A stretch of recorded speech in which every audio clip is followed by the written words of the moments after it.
அனைவருக்கும் வணக்கம். கவிஞர் ராஜலட்சுமி அவர்களின் முகவரியற்ற முகங்களிலிருந்து என்ற கவிதை புத்தகத்திலிருந்து ஒரு கவிதை வாசிப்பது திவ்யா துரைராஜ். நகரங்களின் அத்தனை கழிவுகளையும் சுமந்து சத்தமின்றி ஓடிக்கொண்டிருக்கிறது நதி.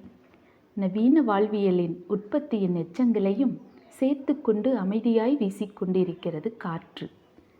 பெரு வெடிப்பால் உருவாகி வானுயர்ந்து நிமிர்ந்து நிற்கும் இயற்கை மலைகளுக்கு இணையாய் நிற்கும் குப்பை குன்றுகளையும் சேர்த்தே சுமக்கிறது நிலம்.